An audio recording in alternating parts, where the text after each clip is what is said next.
Hello, hello.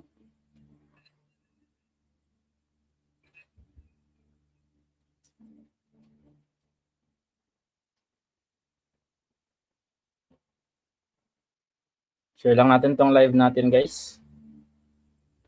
Wait lang, naka-mic ba ako?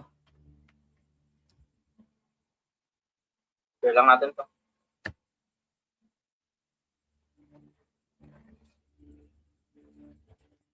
Good evening po. Naka-live tayo pareho, guys, sa black up tsaka sa blue up. Send ko lang sa GC natin.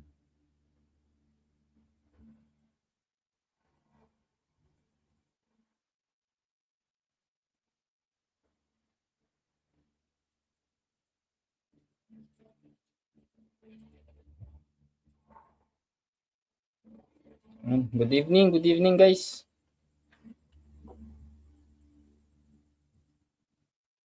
Antay lang tayo konti, guys, ha. Good evening po.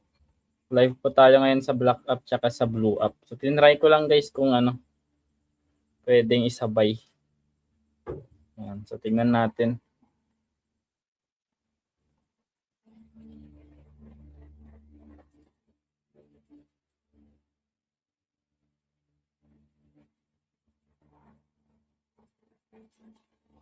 Hindi ba makita yung full question?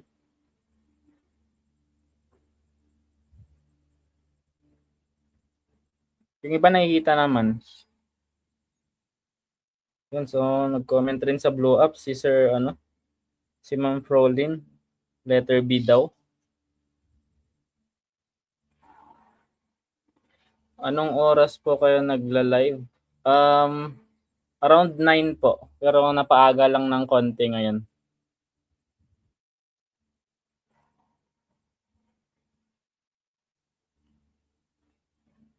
Okay, so sige, start na tayo, guys, kasi medyo madami ata itong isosolve natin.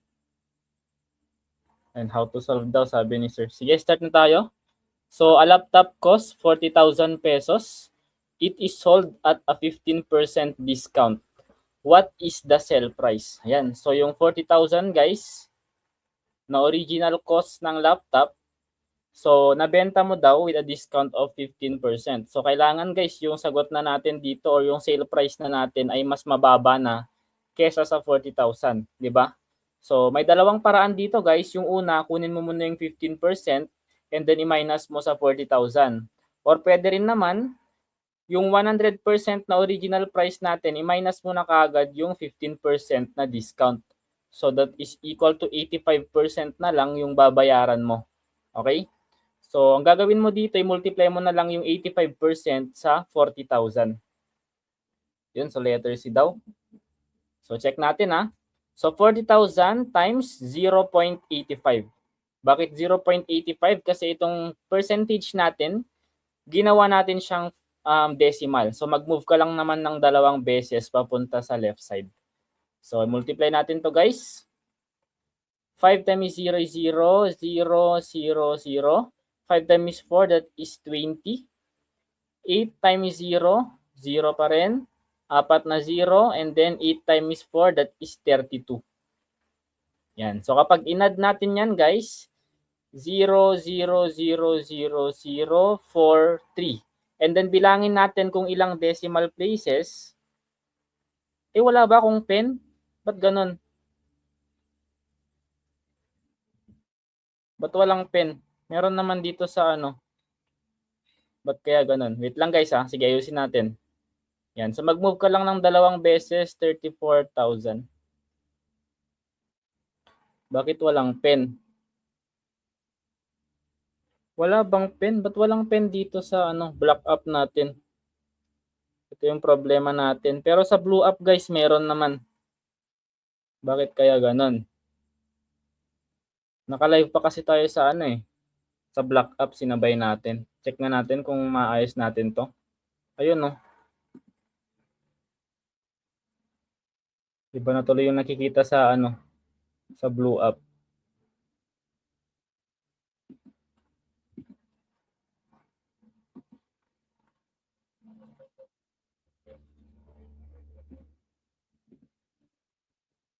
Ba't wala? Wala pa rin. Sira ata sa black up, guys. Guys, lipat na lang kayo sa blue up. Sa blue up na lang. Lipat na lang tayo sa blue up, guys. So, end live ko itong ano natin. Itong black up natin. Kasi hindi nagana yung pen. Sorry po. So, lipat na lang guys sa blue up, no? So, yung blue up natin, ang pangalan ay Review with Gingineer. Bawal red sa ano, sa black up. Try nga natin. Kasi matagal na akong nagla-live dun eh. Bawal daw ang red pen.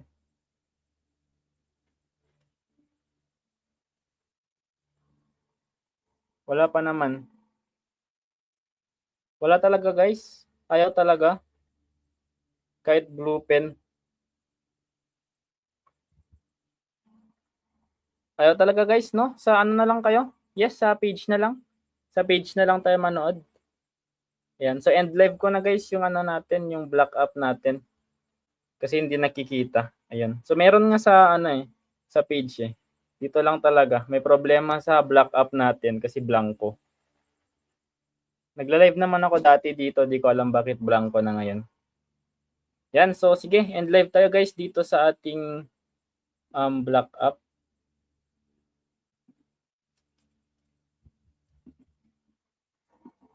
End live ko lang to.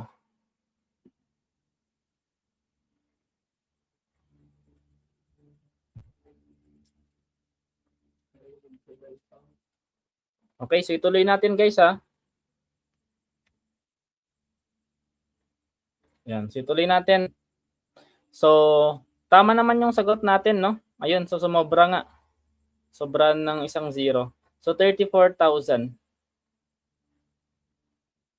Ayan. Or letter B.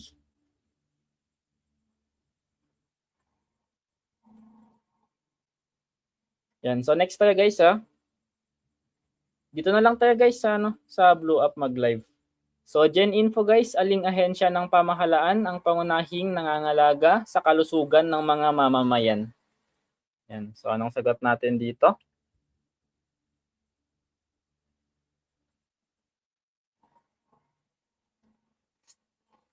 Ano pong ibaback ko? Back nyo po, sabi ni ano eh, ni ma'am eh. Okay, so sagot natin ay Department of Health or letter B. Ano po yan, Ma'am Christine? Sige po, wait ko po kayo.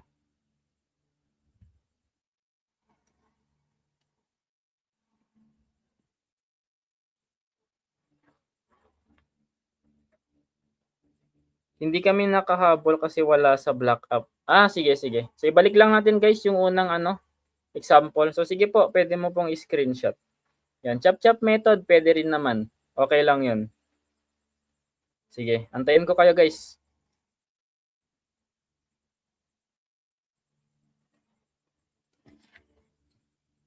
Okay na, sabihin nyo lang pag okay na para mag-next na tayo.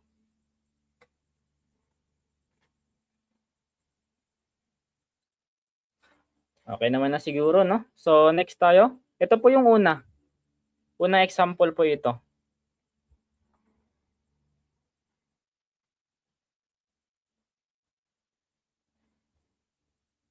Okay, so next guys.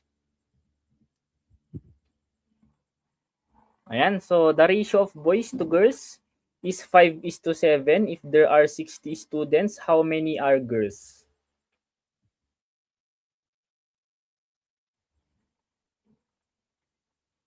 Okay na daw. So medyo may delay lang tayo ng konti. Okay, so anong sagot natin dito?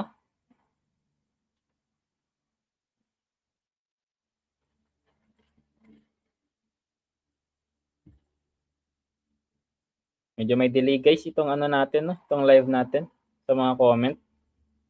Yan. So sige, sagutan natin guys ha. Okay, so kapag given guys yung ratio boys to girls 5:7. So isulat lang natin yung ratio natin. Boys to girls 5:7. So itong 5 guys, yan yung ratio ni boys. And itong 7 naman, yan yung ratio ni girls. So kapag given guys, yung total number nila or yung 60 students, so ang gagawin natin dito ay i-divide lang natin yung sum ng ratio natin. So pag sinabing sum, addition, di ba? So 5 plus 7, i-add lang natin yung ratio natin, that is 12. And then yan yung pan-divide natin dito sa 60. So 60 divided by 12, that is 5. Kasi 5 times 12, that is 60. Ayan. So 5 guys, itong 5, ito yung multiplier natin. Okay? So pag sinabing yung ratio at ratio 1, kahit boys pa yan or girls pa yan, kapag ratio ay 1, ang value niyan ay 5. Kasi yan yung multiplier natin. Okay? So since ang tinatanong kasi, how many are girls? So ano ba yung ratio ni girls? 7, di ba? So itong 7, i-multiply mo ngayon sa multiplier natin na 5. So 7 times 5, that is equal to 35. Ayan, so medyo naglalag itong ating panulat. Ayan. So nakasunod ba guys?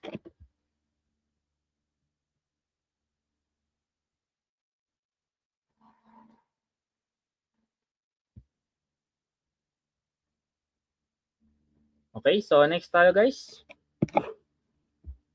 And so gen info muna tayo. Aling sangay ng pamahalaan ang may kapangyarihang gumawa ng mga batas?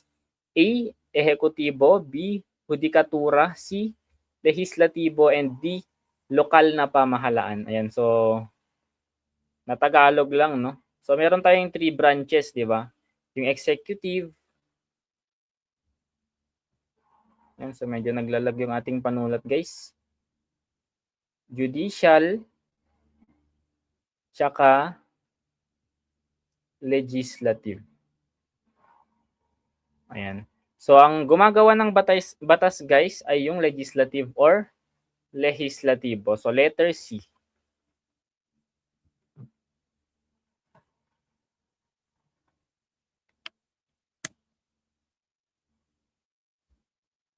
Okay, so next tayo.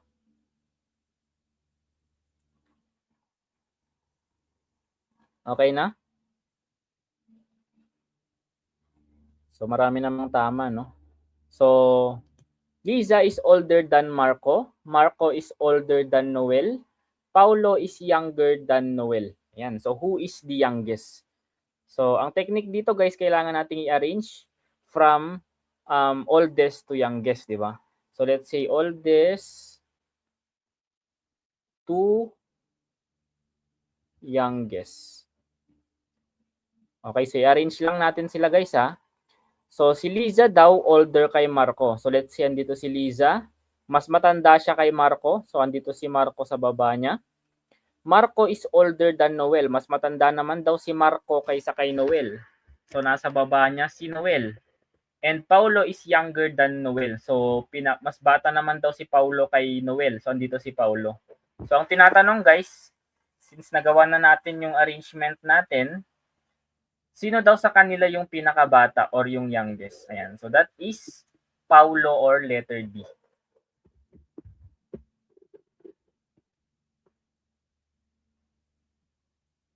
Okay, so sige, next tayo. Medyo may delay itong comment natin, pero sige. A pipe fills a tank in 6 hours. How much of the tank is filled in 2 hours? Yan. So A, 1/6, B, 1/3, C, 1/2, D, 2/3.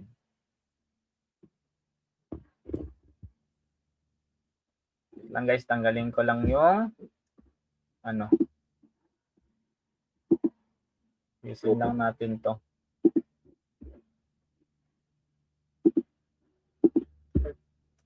Yan. Hindi ko kasi nakikita yung live na comment eh.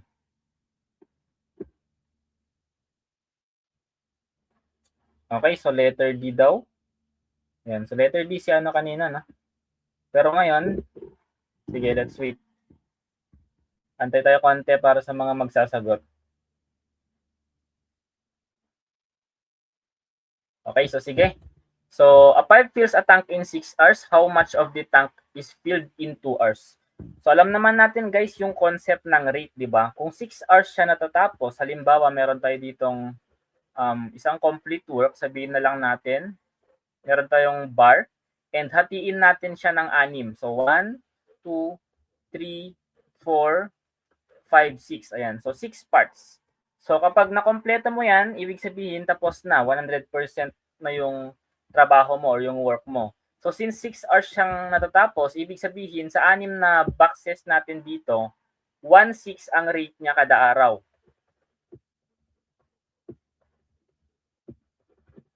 Okay? So yan yung concept ng rate guys ha. Basically, gagawin mo lang naman is ire-reciprocal mo itong 6 hours. So yung 6 hours, ang reciprocal niyan, that is 1/6. So yan yung rate niya per day. Per day natin yan ha. Ayan. So nilagay natin sa box. Ngayon, how much of the tank is filled in 2 hours? 2 hours lang daw. So kung andito yung first hour, 1 hour yan, andito naman yung second hour. Ayan.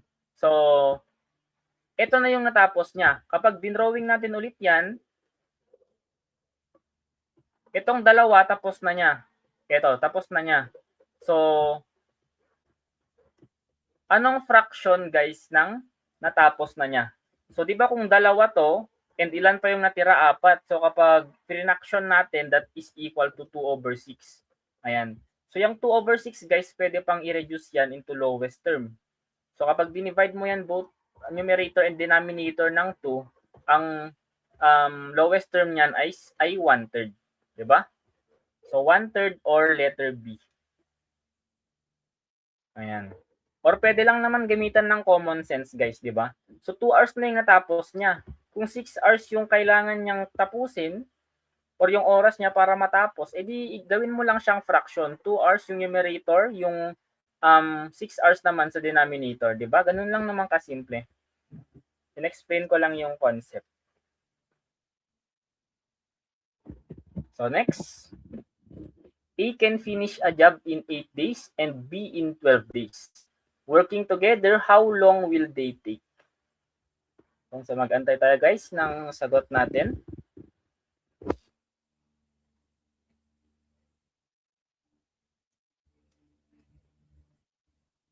Okay, so sagutan natin to.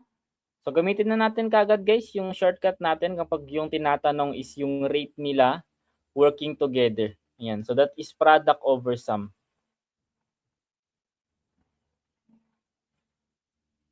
Ayan, so pag sinabing product guys, yan yung result kapag pinag-multiply mo sila.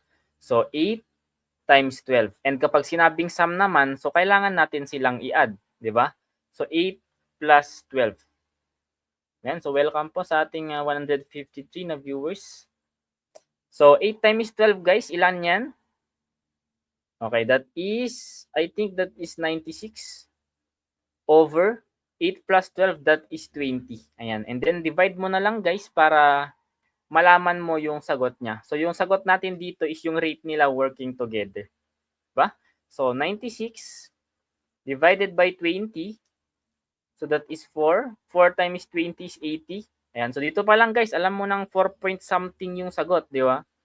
So kapag tinuloy-tuloy mo yan, so maglalagay ka na ng decimal point and mag-a-add ka na ng 0. So 160 divided by 20, that is 8. So 8 times 20 is 160. Ayan. So final answer natin guys ay 4.8 days. So letter B. Ayun, nasundan naman. Okay, so tama naman karamihan. So sige, proceed tayo. Medyo basic lang guys yung mga na-prepare natin ngayon. So general info naman, ano ang pinakamataas na batas ng Pilipinas? So mag-wait tayo guys ng sagot natin. Ayan, so laging lumalabas to guys, no? So ang pinakamataas na batas ng Pilipinas guys, syempre yung 1987 Constitution natin or yung saligang batas. So letter C. Next, a car travels 240 kilometers in 4 hours. What is its average speed?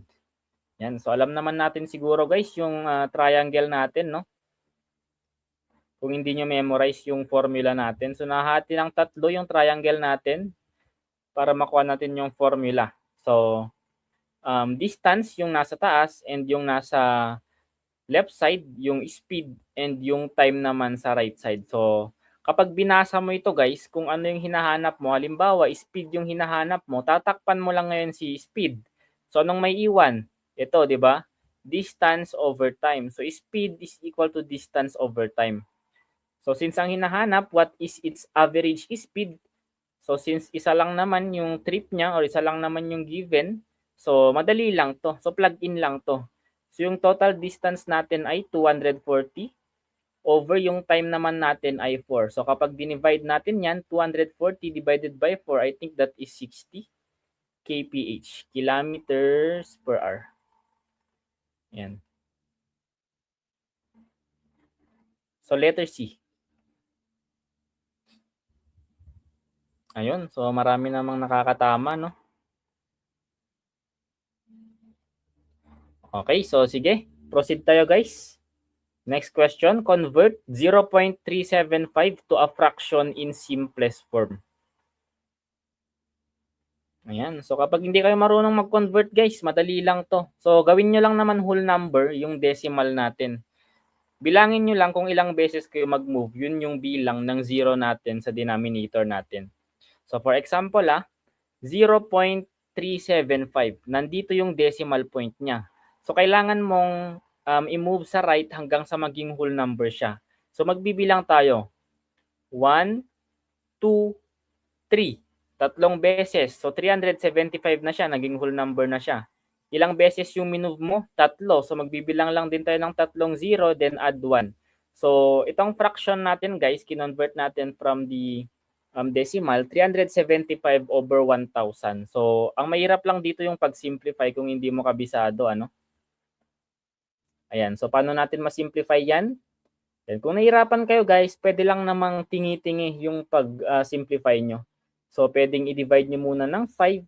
Kung hindi nyo alam yung GCF niya, pwede rin namang i-divide nyo ng GCF niya na kagad or pwede rin 25 muna.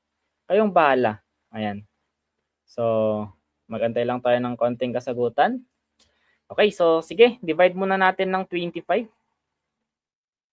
So, 375 divided by 25, medyo mahirap siya no kung hindi ka marunong talaga mag mental math. So, that is 1 5, 15, di ba? And itong 1,000 divided by 25, that is 40. Ayan, so pwede pang i-simplify ito guys hanggang ma-simplify natin into lowest term. So itong 15 over 40, pwede pang i-divide yan. Saan? Sa 5, di ba? Kasi yan na yung GCF nila. So 15 divided by 5, that is 3. 40 divided by 5, that is 8. Ayan, so may nakita kong tamang sagot guys, 3, 8 or letter A. Ayun, so medyo marami naman yung nakakatama. So tama ni Ma'am Iza Domingo, tama ni Sir Frankie, tama ni Sir Lorenzo, ayan, Sir Rogie, Sir James, ayan, so marami pa. Okay, so proceed tayo guys sa next. Yan, so simplify square root of 196. Ito yung problema guys kapag malalaking number, tapos hindi nyo kabisado yung square root natin. No? So ang technique dyan, syempre kung hindi nyo kabisado, so trial and error kayo, di ba? Pero may tuturo kong technique para at least mapabilis yung pagta-trial and error ninyo. Ayan. Trial and error or TAE method. Ito yung tawag sa kanya. Yan. So anong technique dyan? Kapag nag-square root kayo ng malaking number, titignan nyo ngayon yung mga last digit natin sa choices and sa given. So ang last digit natin dito ay 6. So isa-isay natin guys yung mga last digit natin sa choices Kapag itong 2, 2 times 2, 4 yan. So x na kaagad, di ba? Yan. So example lang to guys Alam ko kaya nyo namang i-double check lahat or i-mental. Pero in case lang na sobrang lalaking number, ito yung magagamit nyong technique dyan. So itong 13 naman, last digit niya ay 3. Kapag minultiply mo kasi ang 3 times 3, that is 9. So still, hindi pa rin pasok kasi dapat 6 yung makuha natin sa last digit niya, di ba? So itong 14 guys, 4 times 4, that is 16. Ayun, so tama na. 16, 6 yung last digit na, siya lang naman yung may last digit dito na 6. So ito na yung sagot. 'Di ba? So kahit i-double check mo yan, 14 times 14, that is equal to 196. Yan. So itong 15 naman guys, alam ko naman na 5 times 5, that is 25. Basta 5 guys, kapag minultiply mo ang 5 sa sarili niya, always 5 din yung last digit niyan. Yan. So pinapabilis lang natin guys. Halimbawa kasi sobrang laking number na, hindi na natin kayang i-memorize yan. Okay, so next tayo guys ha. So ilang sangay ng pamahalaan ang itinatag ng 1987 Constitution? Yan, hello Ma'am Sheila. So late daw si Ma'am Sheila. Pero okay lang yan ma'am. Medyo marami naman itong na-prepare natin ngayon. So hello sa 174 guys na viewers natin. Ayan, so meron tayong tatlong sangay, di ba? Or 3 branches. Yan, ng government natin. Andiyan yung sinabi ko kanina, yung executive, judicial, tsaka legislative. So letter B, tatlo. Ayan, di ko na isa-isain yan ha. Ayan, so gen info lang naman. Okay? So next, after studying, ayan, verbal naman tayo guys ha. Tatlo po ma'am, Selly. After studying for several months, Carlo passed the exam with flying colors. So, idiom ito, no? Pass the exam with flying colors. Ano ibig sabihin guys ng ano? Pass the exam with flying colors. A, barely pass. B, pass with excellent results. C, cheated during the exam. D, failed the exam.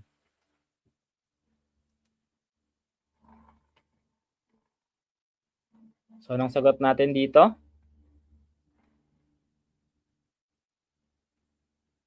Okay, so letter B daw. So, tama, no? Pass with excellent result. Ayan. So, next. So, balik tayo guys sa numerical ability. What is the area of a rectangle with length 12 centimeters and width 8 centimeters? So, pag sinabing rectangle guys, ganito yung itsura ng rectangle natin, di ba? Ayan. So, dalawang mahaba na part. So, equal lang din siya. Ang tawag dyan is length. Yung maiksing part naman, dalawa din. So, equal lang din. Ang tawag naman dyan ay width. Okay. So, given naman guys yung mga value ng ating ano no, ng ating length tsaka width. So, ang formula natin for area, that is length times width. So, plug in lang talaga siya. 40 slides po tayo ngayon, ma'am.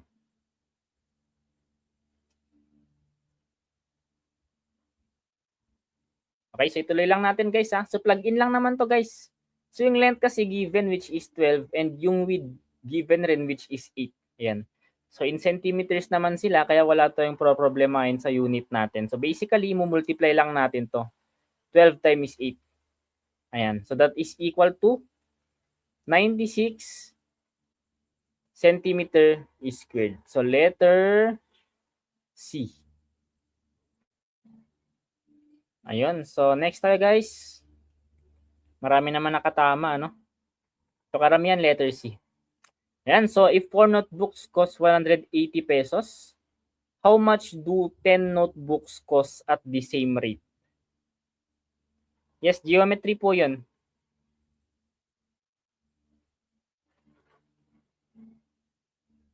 Okay, so ituloy lang natin to. So kapag nakita kayo guys ng dalawang magkaparehong unit, and may given rin na isa and yung hinahanap is parehong unit niya. So, assume na natin kaagad yan na that is a ratio and proportion or yung proportion na tinatawag, no? So, may tatlong klase ng proportion, yung direct, indirect, tsaka partitive, ano? So, paano malalaman kung anong klaseng proportion yan? Yan. So, yung 4 notebooks, nagkakahalaga ng 180 pesos. Yung 10 notebooks, ilan naman daw? Obviously, kapag mas maraming notebook, mas mahal or mas dadami yung babayaran mo, di ba? Yan. So, parehong nag-i-increase. So, ang tawag dyan, guys, ay direct proportion. Ayan. So kapag ginawan mo to ng equation, kailangan tapatan sila. Yung 4, katapat niya si 180 and yung 10, katapat niya naman yung hinahanap natin which is yung unknown. So let's say 4/10, gawin lang natin siyang fraction. Ito yung bilang ng notebooks natin. Equate lang natin sa presyo nila. So sa taas, yung 180 pesos, katapat niya si 4. Over yung unknown, sabihin na lang natin siya si variable x. So, pwede mo lang gawin dito ay cross-multiply. Yan. So, pwedeng i-cross multiply ito ha. So, 4 times x, that is 4x. 10 times 180, that is 1/8. And then, divide na lang natin both side ng 4 para ang maiwan na lang dyan yung variable x mo or yung hinahanap mo. So, 1/8 divided by 4, ilan yan guys? That is 450 pesos. So, letter C.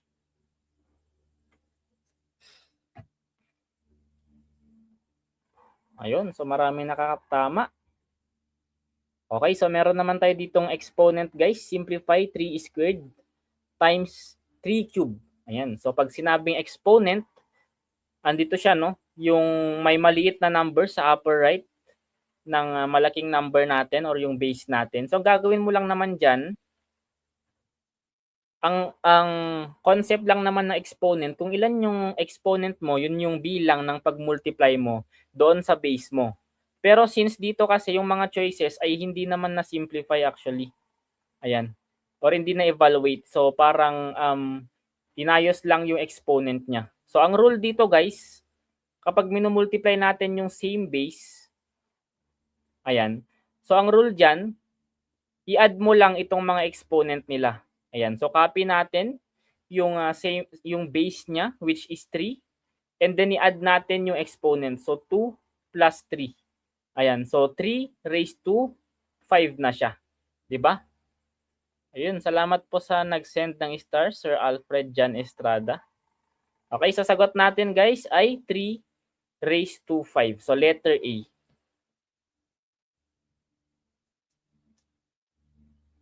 Okay, so next tayo guys. Medyo marami ata tayong math na na-prepare dito. Ayan. Yes, pwede ring lumabas to guys sa PNPA. Pwede ito. Andun rin yung mga yung mga mathematics. Actually, may na-prepare akong abstract reasoning dito pero konti lang ata, 2 item lang. Ayan, so hello sa 200 na viewers natin. Yan, so a right triangle has legs measuring 6 centimeters and 8 centimeters. What is the length of the hypotenuse? Di ba mayroon tayong right triangle? Ganito yung itsura ng right triangle natin. Itong mahabang part dyan, yan yung tinatawag na hypotenuse. Ayan, itong dalawa naman, yan yung mga legs niya. So may shortcut dito. Actually, gagamitan pa dapat to ng Pythagorean theorem, no? Pero para mabilisan, ituturo ko na lang sa inyo yung shortcut. Yan. Pero syempre, ilagay ko pa rin dito guys yung Pythagorean theorem ha. Using Pythagorean theorem. Ito yun, yung solution niya. Ayan. So medyo nakakatamad kasi kapag magso-solve ka using Pythagorean theorem kahit obvious naman yung sagot. Pero ang formula guys ng Pythagorean theorem, that is hypotenuse squared is equal to leg 1 plus leg 2. Ayan. So ito guys, pwedeng magkapalit yung leg A tsaka leg B. Yan yung formula ng Pythagorean theorem. Ayan. So paano naman yung shortcut? So madali lang naman guys yung shortcut niya using Pythagorean triple naman. Para hindi na tayo gumamit ng Pythagorean theorem. Ayan. So ang idea naman guys ng Pythagorean triple, 'di ba? Meron tayong Pythagorean triple 3, 4, 5. Actually, marami pa tayong Pythagorean triple pero ito yung gamit na gamit sa trigo, 3, 4, 5. So kailangan mo lang naman hanapin yung multiple niyan and kailangan by partner sila. Itong 3, 4, 5 by partner yung mga yan, hindi yan nagsiseparate kapag right triangle. So ano bang multiple ng 3, 4, 5? Di ba ang multiples niyan kapag minultiply mo ng 2, that is 6, 8, 10. Kapag minultiply mo ng 3, that is 9, 12, 15. Yan na yung magkaka-partner guys. Therefore, andito. Kung mapapansin nyo, yung given kasi natin ay 6 and 8. Andito na siya. 6 tsaka 8. So, ano yung partner nila? Ayan. So, by inspection, guys, kaya mo nang kanto. Kasi hindi naman nagkakahiwalay 6, 8, tsaka 10. Ibig sabihin, yung hypotenuse natin dyan or yung nawawala ay walang iba kundi si 10. Diba? So, magagamit nyo to, guys, kahit anong given pa yan, basta pasok siya sa Pythagorean triple natin. So, halimbawa, 9 and 12 naman yung given, edi alam natin na yung hinahanap doon ay 15. Diba? So, ganun, guys, yung shortcut natin doon. So, letter B. So, marami pang Pythagorean triple, guys, no? So, pwede kayong mag-memorize kung gusto nyo. Okay? Yan, pwede rin. 5, 12, 13. So, next, a box contains 5 red, 3 blue, and 2 green balls. If one ball is drawn at random, what is the probability that it is blue? So, reviewer rin po ba ito ng AFPSAT? Yes, pwede kayong maki-review dito, guys, kasi meron din namang numerical ability yung sa AFPSAT. I think nahati yun sa numerical, verbal, tsaka abstract. So, pwede pa rin kayo maki-review, guys, kasi mix naman ito. Meron din gen info dito. And verbal. So, halo-halo. So, okay lang kayo maki-review dito. Magagamit nyo lang rin. Okay, so formula natin, guys, for probability. That is favorable outcome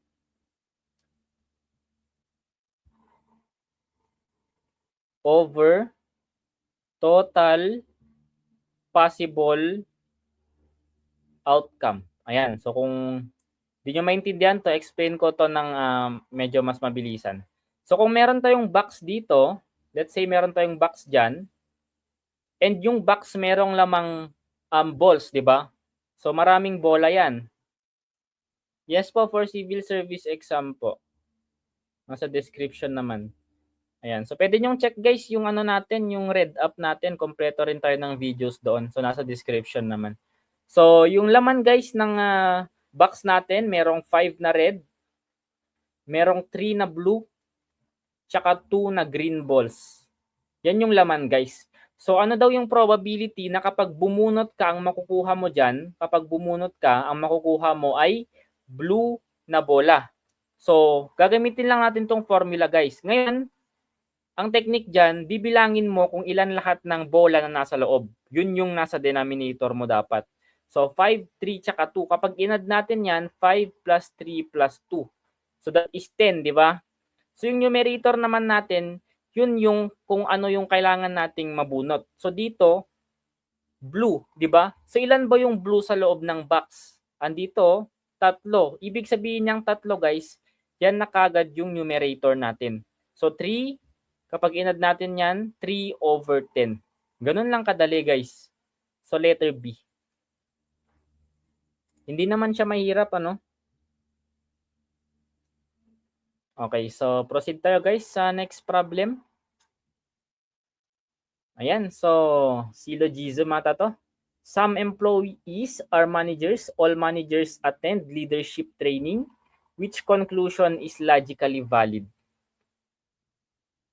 Ayan, so tama si Ma'am Sally Rose.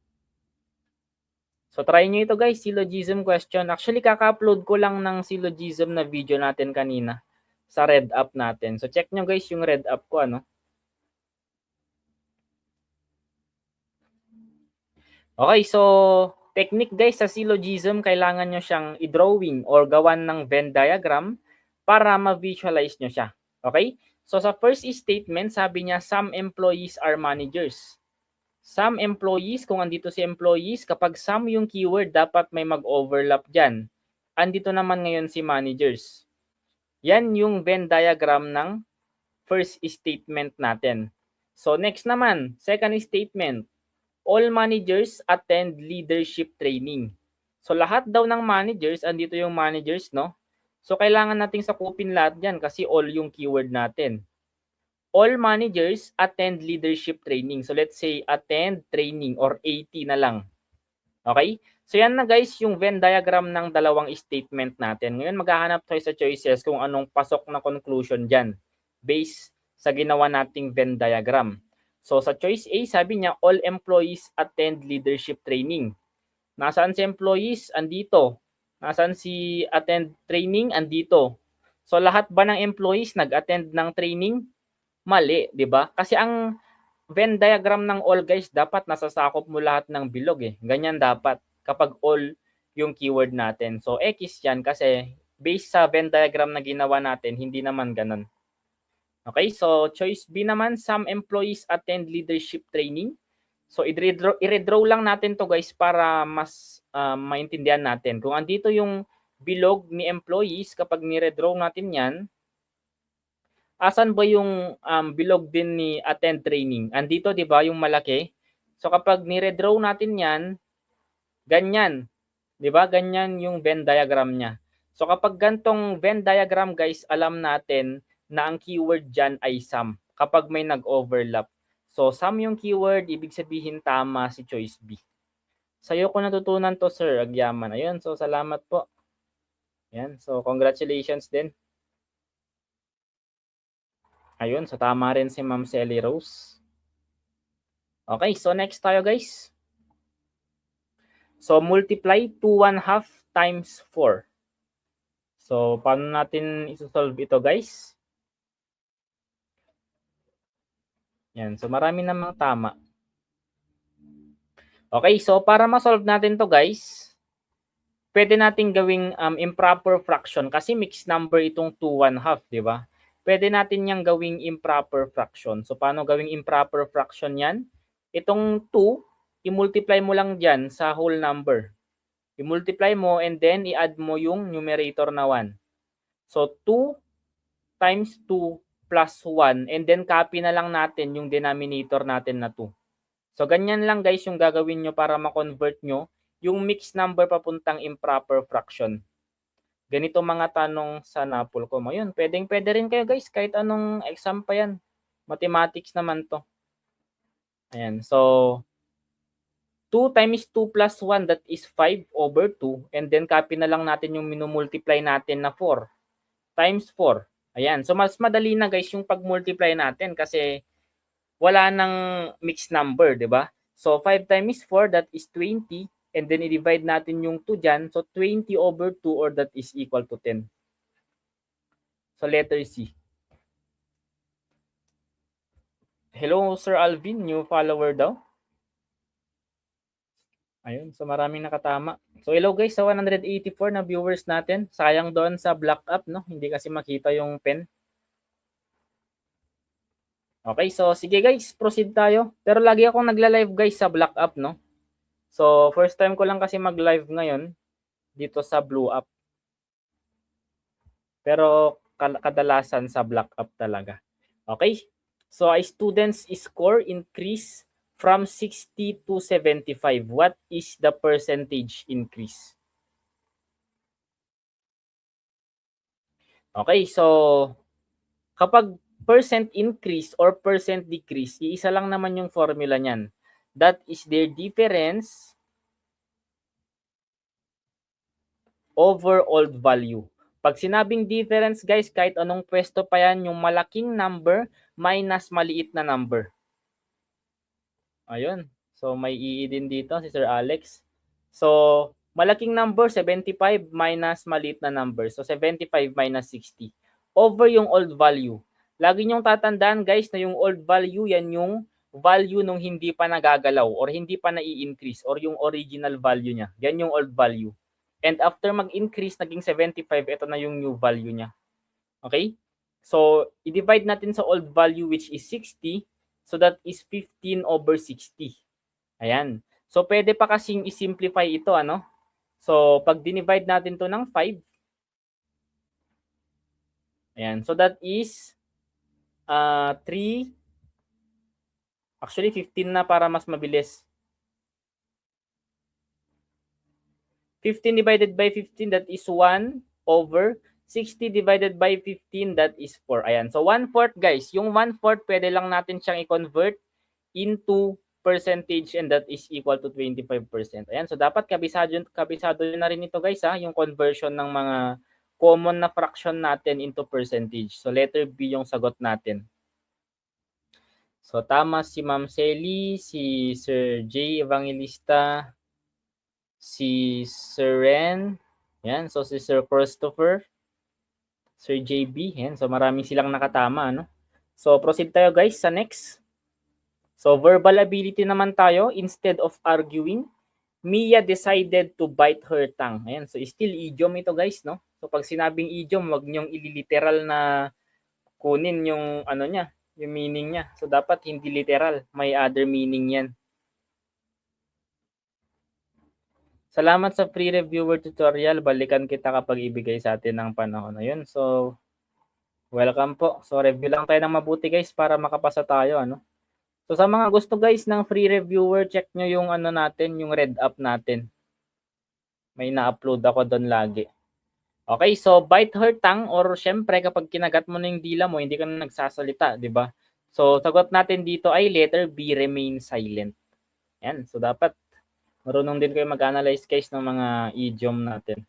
So next, meron naman tayo ditong word analogy. Hour is to time, kilometer is to blank. Yan, so medyo delay itong comment natin guys, pero sige lang. Hindi ko rin naayos kanina. Okay, so pag analogy guys, kailangan mo munang kunin yung relationship ng given pair of words natin. Dito, yung hour tsaka time. So, dapat malaman nyo yung relationship niya and kailangan same lang din sila na gagamitin mo dito sa pangalawang pair natin. So, anong relationship guys ni hour tsaka ni time? Ayan. So, itong time natin, ang unit for time, actually unit na yung pattern eh. Kasi ang unit ng time guys ay hour, di ba? Hour, seconds, minutes. So, pasok yung hour na unit niya. So, itong kilometer naman guys, ano yung, saan siya ginagamit as unit? Ayan. So, ginagamit siya guys sa distance. Kasi nga yung kilometer guys, yan yung unit ng distance. So, letter B. So, maraming nakatama. Tama ni Sir Cole, tama ni Ma'am Cha. Yung link po nasa description po, kung makikita ninyo. Nasa red up po. Ayan. So, ina-upload ko po lagi guys yung mga reviewers natin. Actually, kaka-upload ko lang ng reviewer ng DOST ata yun, tsaka PNPA, tsaka UPCAT. Ayan. And syempre yung CSE natin. So, what is the GCF of 36 and 48? So, pag sinabing GCF guys, greatest common factor, ano? Greatest common factor. So, by the word factor, guys, kailangan natin i-factor yung dalawang given numbers natin. So, anong factor ni 36 tsaka ni 48? And dapat, guys, magkapareho sila ng factor, no? And kailangan nating piliin yung greatest value sa kanila. So, i-factor lang natin to guys. Ang 36, ang factor niyan, that is 12 times 3. And ang 48 naman, that is 12 times 4. So, factorable pa rin naman guys, yung 12 tsaka yung 4, pero pwede na tayong tumigil ngayon. Kasi ang hinahanap natin yung greatest na factor na common sa kanila, kaya nga greatest common factor. So, which is 12. So, kahit hindi na natin siya i-factor pa, alam na natin na pinakamataas dyan ay yung 12 or letter C. Sir, everyday po kayo nagla-live? Hindi po. Yan. Kapag hindi lang busy guys, pero lagi tayong nagla-live minsan, actually, minsan lang. Minsan sa block up. Guys, marami akong mock exams no, na nilalabas. Nasa red up ko lahat yon, nasa YT. So, next tayo guys. So, general info, what term refers to the right to participate in the electoral process by casting a vote? Okay, so anong sagot natin dito? Yung karapatan mong bumoto guys, that is letter B or suffrage. Ayan. So, basic knowledge lang naman na sa inyo ito. Okay, so next. Find the sum of the first 30 even numbers. Ayan. So, alam natin guys, no? Yung mga even numbers natin, sila yung 2, 4, 6, 8, 10, and so on. Yan yung mga even numbers natin. Yes po, meron po akong practice test, mock exam sa red up ko po. Yun po yung sagot. Okay. So kapag inad mo yan guys, mano-mano lahat, naku mahirapan ka, abutin ka dyan ng ilang oras, 'di ba? Kasi madami. 30 even numbers yung kailangan mong kunan ng sum. So anong technique dyan? Yan. So ang gagawin natin guys, syempre meron tayong shortcut dyan. Instead na manumanuhin mo to, gagamitin na lang natin yung formula natin na n times n plus 1. So ang n natin dito is yung 30. So palitan lang natin to, 30 times 30 plus 1. So parang 30 times minumultiply lang sa kasunod niyang number. 30 times 31. Ayan. So kapag sinolve mo yan, that is 930. So letter C. Naka-G-form po yung yung practice test. Nasa description ng mga videos natin sa YT or sa RedUp.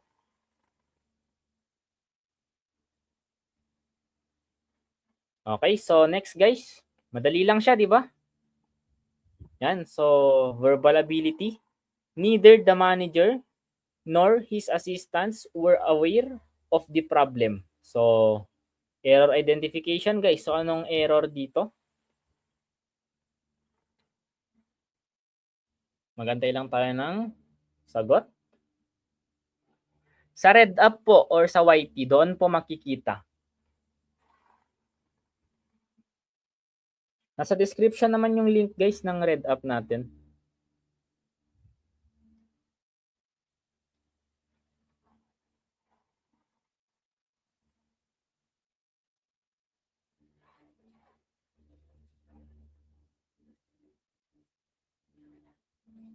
Yan, so ang sagot dito guys, syempre kailangan marunong kayo ng ng subject verb agreement. So neither the manager nor, kapag nakakita kasi kayo ng neither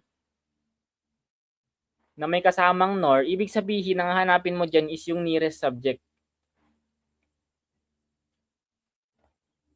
Ayan. So magiging subject natin dito guys ay si assistants. Okay? So yung assistants, i-identify mo siya kung singular or plural. So since plural yung assistants, kasi may S siya, di ba? Yan, so burahin ko lang para makita nyo yung S. Since plural si assistants, dapat were, di ba? So tama itong were. Nag-agree naman siya. Si assistants, nag-agree siya sa were. So wala naman akong makitang ibang problema dito. Ayan, so since nag-agree siya, ibig sabihin no error or letter E.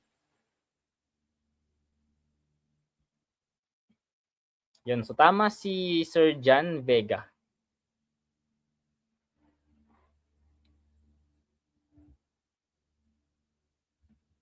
Ayan, so dapat alam niyo yung mga rules dyan guys ha.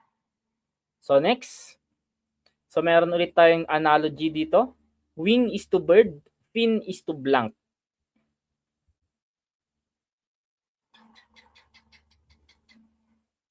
Okay, so kapag analogy, kailangan nating kunan ng relationship yung pair of words natin. So yung given na pair natin, wing tsaka si bird. Anong relationship ni wing tsaka ni bird? Ayan, so yung wing guys, part siya ng bird. Parang part is to whole yung natin dito, yung relationship natin. So itong fin guys, saang part ba to? Anong part siya? Ayan, syempre pag sinabing fin or yung palikpik, ibig sabihin part siya ng fish. Okay? So sagot natin ay letter B.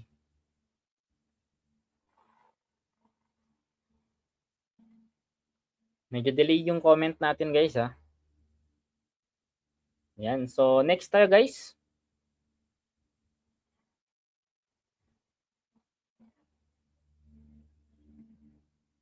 Yan. So there are many reasons for his absence.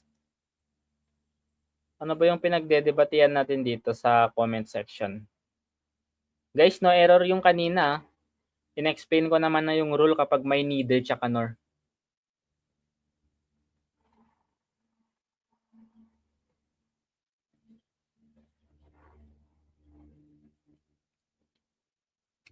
Magantay lang tayo ng sagot.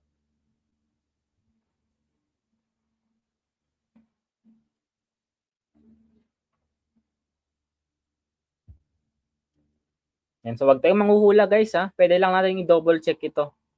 para malaman natin. So medyo delay yung comment natin, kaya medyo mag-antay-antay lang tayo. Nasa fish pa lang yung comment dito. Ayan, so check natin ha. There are. So itong are dapat plural yung subject natin dyan, di ba? Many reasons. Itong many reasons ba guys, plural ba yan or singular? Yun yung tanong ko sa inyo.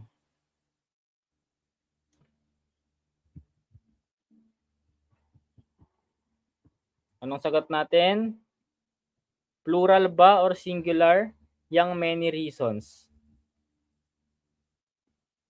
Walang nagsasagot guys. Ang hinahanap natin dito guys kung ano yung error ah.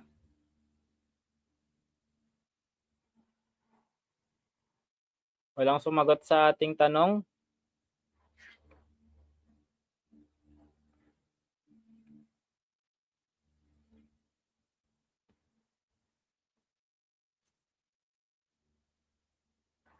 Ang tinatanong ko guys kung singular or plural yung subject natin, yung many reasons. Ayun, so plural daw. Tama, plural siya. Therefore, nag-a-agree siya dito sa R. Ba't may nagsabi ng singular? Plural guys ha.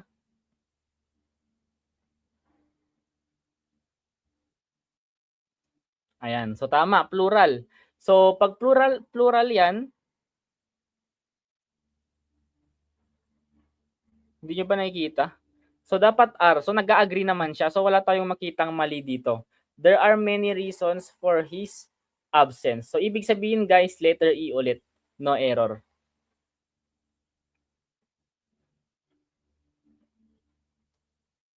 Yes, late talaga ang comsec ko kasi 10 seconds ata yung late dito. First time ko kasi mag-live dito sa Blue Up. Kaya hindi ko pa na-adjust. Hindi ko rin alam. Okay, so the scientist's discovery was remarkable. So anong meaning guys ng word natin na naka-highlight, yung remarkable? Medyo delay guys, pero nagbabasa ako ng comment.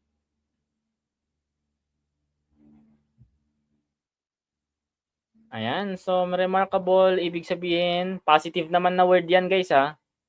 Ito rin yung isang technique guys kapag nagsusolve kayo or nagsasagot kayo ng vocabulary question and hindi nyo alam yung kung anong definition ng word na yon, so manghuhula kayo. So at least man lang kailangan nyo malaman kung positive ba or negative yung word na yon. Based na rin sa sentence na babasahin ninyo. So dito alam naman natin na positive yung remarkable, di ba? So based sa choices natin, by elimination, pwede mong malaman yung sagot dyan. So yung ordinary, unusual, difficult, mga negative na words yan. So letter C, yung positive na word natin or outstanding. Okay, so basic lang sa inyo to guys ha. Next, find the mean of the numbers 12, 15, 18, 20, 25. So pag sinabing mean guys, other term yan for average.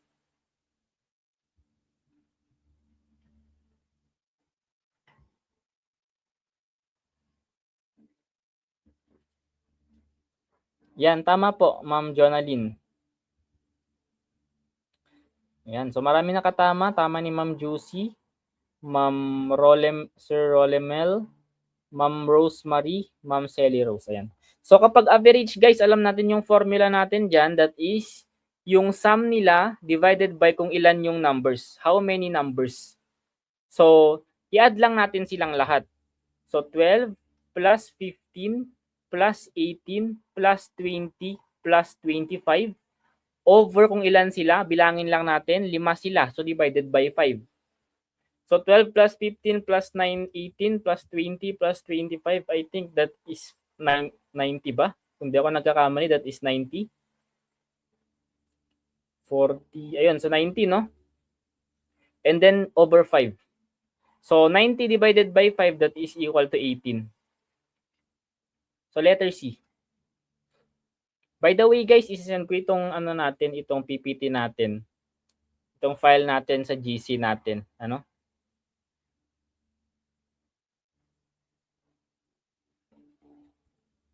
Okay, next. So meron tayo ditong Venn diagram. So kapag sinabing Venn diagram, guys, ito yung mga bilog-bilog, di ba, na may mag-overlap. So tatlo ito. So sa kulay blue, programming, andito yung mga values niya sa loob ng bilog. Yung kulay green naman for web development. Yung kulay violet, andito naman siya for data structures. So sagutin natin to ha. How many students know only programming? Nasaan ba yung bilog ni programming? Andito, yung kulay blue bilog. So, yung mga nag-overlap, ibig sabihin, hindi lang sila programming. Di ba? Kasali rin sila sa kabila, either sa web development or data structures. So, ang tinatanong kasi, only programming. So, kung only programming yung tinatanong, kailangan yung makita natin sa loob ng bilog natin ay yung hindi nag-overlap. So, andito siya. Kung mapapansin nyo, si 28. So, letter B. Yun, so unang nakasagot daw si Ma'am Abigail. Sorry ma'am, medyo delay kasi itong comment section natin. Ayan, so next. Maria is 18 years old. Her brother is 6 years younger. How old will her brother be in 5 years? So age problem guys na medyo basic lang ano. Basic lang ito. Yan. So hindi na tayo gagawa dito ng mga equation pa at kung ano-ano pang table pa. So common sense lang naman to. Si Maria daw 18 years old. Yung kapatid niya 6 years younger. Kung mas bata yung kapatid niya ng 6 years old or 6 years, ilan ng taon na yung kapatid niya? Kung mag-minus 6 tayo sa 18, 12 na yung kapatid niya or 12 na, di ba? So, eto na yung age niya or yung present age ng kapatid niya. Ngayon ang tinatanong, how old will her brother be in 5 years? Ilang taon daw yung kapatid niya in 5 years? So, kailangan lang natin mag-plus 5 dito para malaman natin yung future age ng kapatid niya. So, 12 plus 5, that is 17. So, letter C.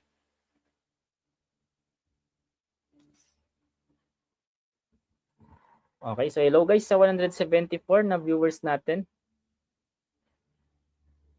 Ayan, so mas maganda atang sa black up tayo mag-live. Mas madami yung viewers tsaka na-upload natin yung replay sa natin. Pero try ko pa rin i-upload guys ito no. I-download ko din i-upload ko sa Red App para may replay kayo. Okay, so next. Find the mode of the given dataset 7, 9, 10, 9, 12, 15, 9. Ayan. So pag sinabing mode guys, yan yung yung frequent number natin na nag-appear sa dataset natin or yung nauulit. Nauulit na pinakamaraming beses na naulit na number. So that is 9. So obvious naman kasi si 9 lang naman yung tatlo na beses na ulit eh. Yung ibang mga numbers naman pare-pareho naman. Sir, ask lang po kailan po mock test 5 po. Hindi pa po ako nakakagawa sir eh. Kasi kakagawa ko rin po ng mock test 4. Tsaka tsaka konti lang kasi yung nagsasagot din. Sayang lang din ko kapag konti lang yung nagsasagot. Okay, sasagot natin ay letter B. Next, find the 10th term of the arithmetic sequence 2, 5, 8, 11. Yan, so arithmetic guys ha. Alam niyo ba yung formula for arithmetic? That is AN is equal to A1 plus N minus 1 times D. Yan yung formula for arithmetic sequence. Guys, medyo delay yung comment nyo guys. Hindi ko hindi ko mabasa minsan yung iba. Delay na kasi. Yes po, yun po yung black up. Mas magandang doon tayo mag-live guys kasi mas maraming viewers.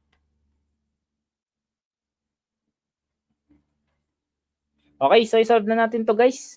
So, since 10th term yung hinahanap natin, yung AN, palitan lang natin ng A10 since 10th term nga, di ba? So, yung A1 guys, yan yung first term natin. Yung N natin, yan yung number of term, kung ilang mang term yan. Dito, since 10th term yung hinahanap, dapat 10 din yung value ng n natin mamaya. And yung d guys, yung difference or yung gap ng sequence natin. So hanapin natin dito yung gap nila, pare-pareho naman yan since arithmetic sequence nga. So ilan yung gap nila? That is plus 3, di ba? Plus 3 lahat yan. So A1, yung first term which is si 2. So 2 plus number of terms natin, that is 10 din. Okay? So 10 and then minus 1 times yung d na difference which is 3. 'Di ba? Yung gap ng mga numbers natin ay 3. So plus 3 or times 3. So i-simplify lang natin to. 2 plus 10 minus 1, that is 9 times 3. So 9 times 3 guys, that is 27. So i-add lang natin sa 2, that is 10 is equal to 29. So letter C. Nakakasunod ba guys?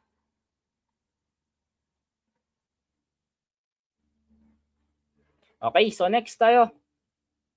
Which number does not belong? Ayan, so add one out guys. Ayan, so marami nakatama guys, no? So hindi ko kayo maisa-isa. By the way guys, isi-send ko naman itong file natin sa GC natin. Ayan, kaya okay lang. Pwede nyong balikan kasi with solution naman na yung isi-send ko. Di ko alam guys kung ilang slide pa, no? Pero I think na madami naman na yung naano natin kanina. Di ko makita dito kung saan yung bilang ng slide eh. So anong sagot nyo dito guys? Ano yung hindi belong sa numbers natin dito na given?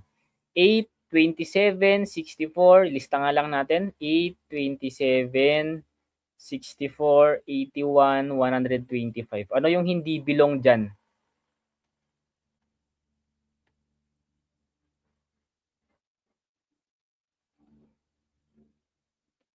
May nagsasagot ba? May nagsasabi ng 64, meron din 27. So tignan natin. Magantay lang tayo ng sagot ninyo. Merong letter C, merong letter A. Okay. So ang technique lang naman dito guys, dapat kabisaduhin nyo yung mga perfect square numbers and mga perfect cubic numbers natin. Sa mga hindi pa kasama sa GC guys, sa mga gustong sumali, PM nyo lang ako dito sa blue app natin. Okay? So yung 8 guys, kung dapat memorize nyo na to practice nyo na dapat to. Yung 8 kasi kapag finactor mo yan, 2 times 2 times 2, tatlong 2 yan. So kapag nire-write mo siya, 2 raised to 3. Diba? Sa mga gustong sumali, PM nyo lang ako. Yun lang po. Yung 27 naman guys, that is 3 times 3 times 3 or 3 cube. Okay? And yung 64 naman, that is 4 cube. Yung 81, actually wala. Kasi pwedeng 3 raised to 4 or 9 raised to 2. Diba? So, hindi siya cubic, no? So, since hindi siya cubic, so, yan na yung sagot natin. Yan na yung hindi belong. Kasi yung 125, alam natin yan, that is 5 cube. So, cubic pa rin siya. So, itong 81 lang, guys, yung hindi cubic number. So, letter C. Alright, so marami nakuha. Si Sir Michael, si Sir Jepoy, si Sir JB, and marami pang iba. 64 kasi odd number. Hindi po odd number ang 64 Pag sinabing odd number, dapat hindi siya divisible ng 2. And also, pag sinabi mo namang even number, meron din yung 8. So, hindi pasok yung sinasabi nyong even or odd number. So, ito lang talaga guys yung solution niya. Yung 81 kasi hindi cubic number. Ayan. Next, a farmer has chickens and goats, totaling 18 animals. Together, they have 52 legs. How many goats are there? Ayan. So, algebraic solution, guys, yung kailangan natin dito. So, gawan lang natin ng solution or ng equation. Unahin na natin yung equation ng heads. So, alam naman natin, guys, kahit anong hayop naman yan, iisa lang yung head niya, di ba? So, yung chicken, isa lang ang head.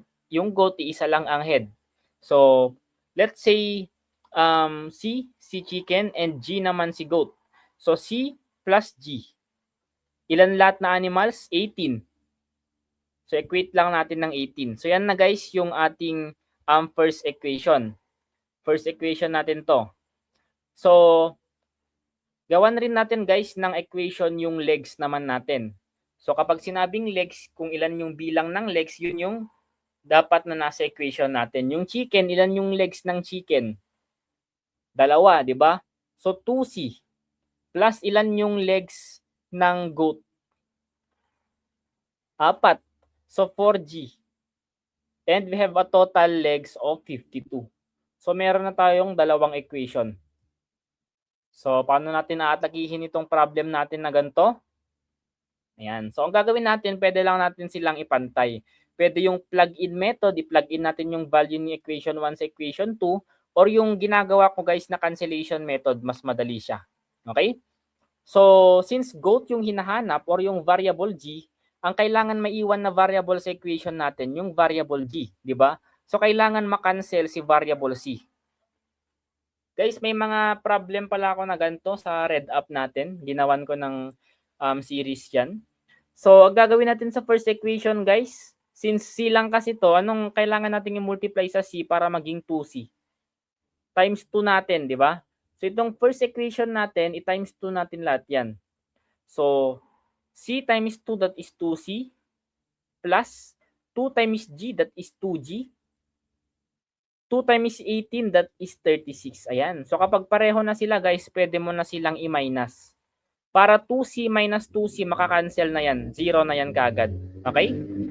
Ito naman. So, 4G minus 2G, that is 2G. 52 minus 36, that is 16. And then, i-divide na lang natin both side ng 2.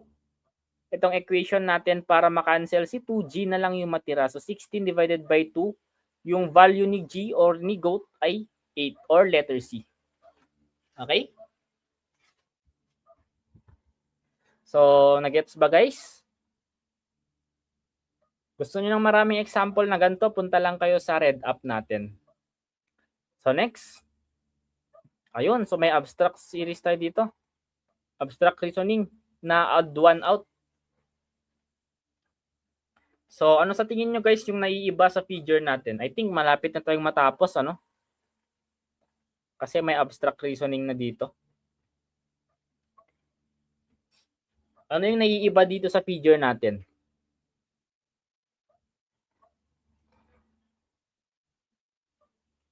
Wala pa akong nakikitang nagsasagot.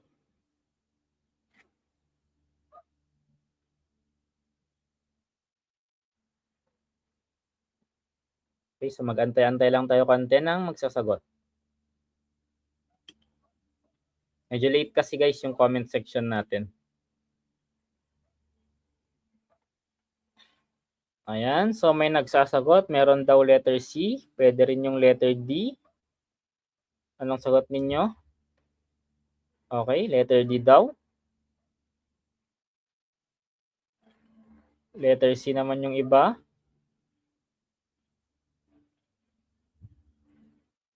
Okay. So, pansinin natin mabuti itong figure natin, ano? So, sa loob ng figure natin, may tatlong shape. Yung circle, yung square, tsaka triangle. And mapapansin nyo, either horizontal yan or vertical, walang nagkakapare-pareho. Diba? Lahat nag-iiba. So, ano yung mali sa... Kailangan natin makahanap ng mali, ano, para masabi nating add one out. Malabo ba? Nasa internet mo lang po siguro. Okay naman dito sa akin. Ayan. So, pansinin nyo guys si choice D. May nauulit dito. Triangle magkatabi. Si square, nauulit din dito. So, anong mali doon? Yun na yung mismong mali, di ba? So, hindi natin nasunod yung pattern natin sa choice D. Kaya ang naiiba dito guys, add one out si choice D. Kasi may magkatabing magkapareho ang shape. Ayan. So, D, dalawang shape. So, marami ring nakatama, ano? So, next. I think malapit na tayong mag-end, guys. After hearing the good news, Mark was on cloud 9. So idiom pa rin ito under verbal ability. So A, very tired. B, extremely happy. C, very confused. D, feeling sleepy. So anong sagot natin dito? Anong meaning ng on cloud 9? Idiom ito, no?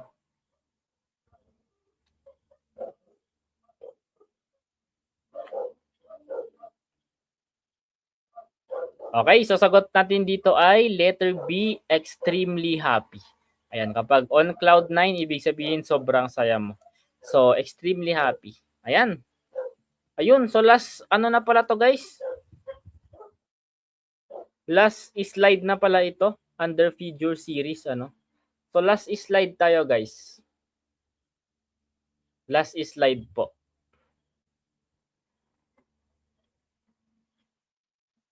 Malinaw ba sa screen ninyo or maliit?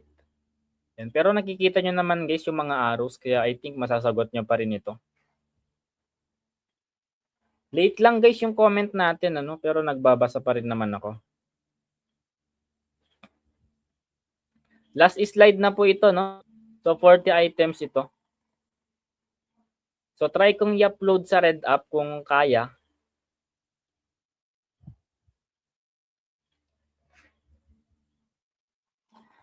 Ayan, so anong sagot natin guys sa figure natin?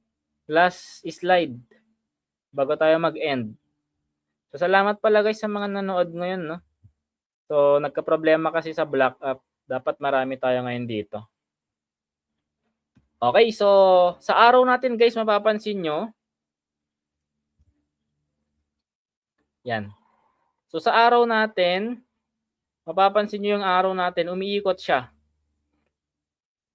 Umiikot siya clockwise, 90 degrees. Yan yung ikot niya. Okay? And sa panglimang figure,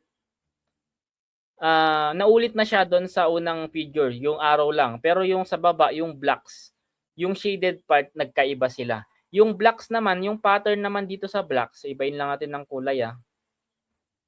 Yung blocks naman natin, meron siyang pattern din dito. Ayan. So nagmo-move naman siya one step papuntang right, 'di ba? So 1 2 3 4 5 yung pattern naman ng blue natin. 1 2 3 4 5 yung pwesto ng shaded region nung box natin. So since andito na yung last figure natin, kapag pinaikot mo pa yan ng isang beses, yung arrow natin dapat nakaharap na siya sa right side. Ganyan na dapat yung arrow natin dito kapag pinaikot mo. And ito naman yung box naman natin dito sa baba, kapag nag-move ka ng isang beses pa diyan, babalik na siya sa una, 'di ba? Kung meron tayo ditong blocks. Ayan. So andito na siya guys, kapag nag-move ka, nasa unahan na siya. Kasi nasa dulo na ito, 'di ba? So ang sagot natin diyan ay saan ba yung kapareho niyan? Letter B. Letter B yung tamang sagot, 'di ba?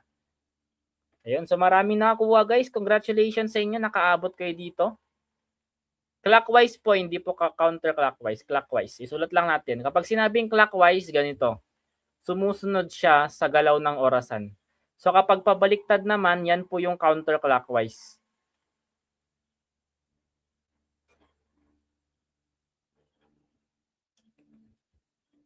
Nawala ba yung boses?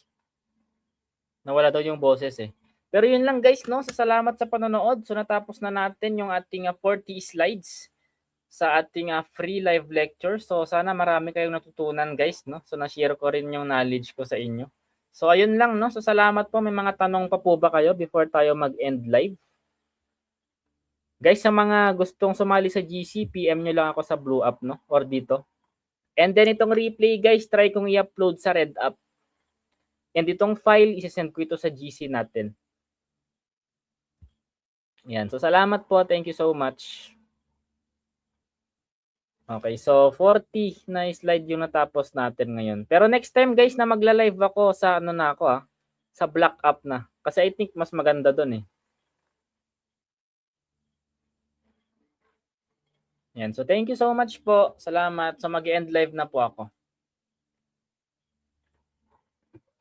Yan. So thank you, thank you. Huwag niyong kalimutan i-check din guys yung channel ko yung RedUp ko.